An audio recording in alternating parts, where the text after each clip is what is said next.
تو نیکی کا ثواب بھی ملتا ہے، بدی کی پکڑ بھی ہوتی ہے، ظلم کی سزا بھی ملتی، لیکن وقت پر ملتی ہے۔ تو قیامت جیسے حالات ہیں، ان حالات میں بھی اگر ہم نے اصلاح نہ کی، مہنگی مہنگی شادیاں، فضول خرچیاں، اسراف، بے حیائی، الٹے سیدھے تماشے، تو یاد رکھیے پھر اللہ کی طرف سے خیر کے فیصلے نہیں آئیں گے۔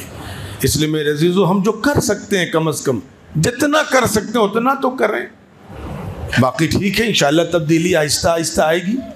تو مہر ہمارے یہاں مہر فاطمی کوئی ضروری نہیں ہے، اصل مہر آپ کی حیثیت کا ہے۔ آپ کی حیثیت 10,000 کی، 10,000 مہر دیجئے، اور 10 کروڑ کی ہے تو 10 کروڑ مہر دیجئے، جو آپ کی مالی حیثیت ہے، جو آپ کی لڑکے کی لڑکی کی حیثیت ہے۔ اور اس کے بعد دین کے ساتھ جتنا مذاق ہم کرتے ہیں، اب مہر کے بغیر آپ یوں سمجھیے کہ مہر کی ادائیگی کے بغیر ایک بیوی شوہر کے لیے حلال نہیں ہوتی۔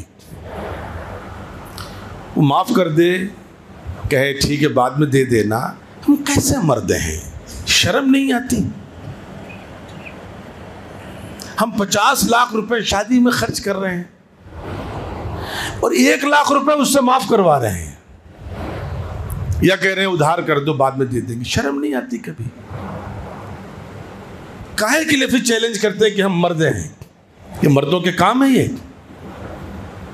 تم نے 50 لاکھ خرچ کیے، دھوم دھام سے شادیاں کی، اسٹیج سجایا، اسراف کیا، اس کے لیے پیسے تھے، لیکن مہر اب تو باضابطہ لکھتے ہیں لوگ، اور ہمارے بعض علماء منع کر دیتے ہیں، ادھار کچھ نہیں۔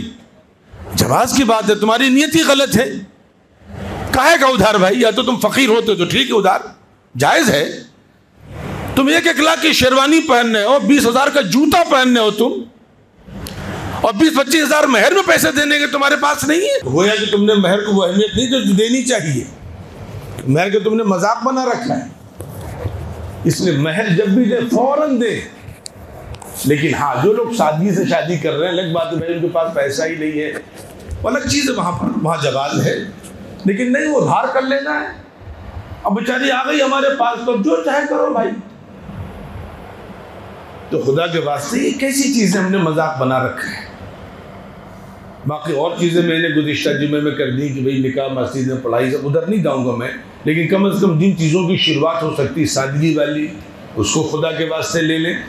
نکاح نامے سے شروعات کریں، مہر کیش دیں، جائز ادھار ہے، میں اس کی بات نہیں کر رہا، لیکن میری بات سمجھیے میں کہنا کیا چاہ رہا ہوں۔ اور مہر میں خدا کے واسطے کوشش کریں آپ پیسہ مت دیں،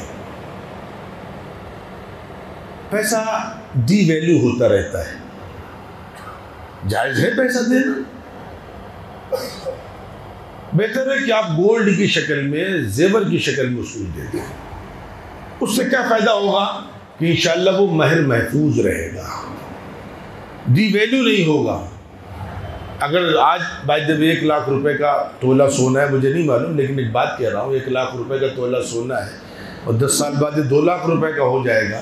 اگر ہم نے 1 لاکھ روپے کیش دیے تو 10 سال بعد بھی 1 ہی لاکھ روپے رہے گا، اور اگر ہم نے 1 لاکھ روپے کا زیور ہم نے دے دیا، گولڈ اس کو دے دیا، تو 10 سال بعد 2 لاکھ روپے کا ہو جائے گا، اور وہ چیز وقت ضرورت ہے بچی کے، اس بیوی کے کام آئے گی انشاءاللہ۔ تو مہر جائز ہے، کوشش کریں خدا کے واسطے کیش دیں، اور اس کے بعد کوشش کریں کہ زیور کی شکل میں دیں، اور خوشی خوشی دیں، تحفے کے طور پر دیں، ہدیے کے طور پر دیں، بوجھ مہر کو نہ سمجھیں۔ اس لیے کہ ایک بچی آپ کے نام پر پتہ نہیں کیا کچھ قربان کر کے آ رہی ہے، اتنی بڑی قربانی اگر آپ سے مانگی جاتی ہے کہ آپ اپنے ماں باپ کو چھوڑ کر ادھر آئیے، کون تیار ہوگا؟ کتنے لوگ ہیں رشتے آتے ہیں، گھر جمائی بننا ہے، کوئی تیار ہوتا ہے؟ نہیں، گھر نہیں چھوڑیں گے۔ تم مرد ہو کر گھر نہیں چھوڑ پاتے، وہ عورت ہو کر بیچاری گھر چھوڑ کر کے آئی قربانی دے کر، تو اسے قربانی کا خیال تو کرو کم سے کم۔ تو خدا کے واسطے جو چیزیں شروع کر سکتے ہیں وہ چیزیں شروع کریں۔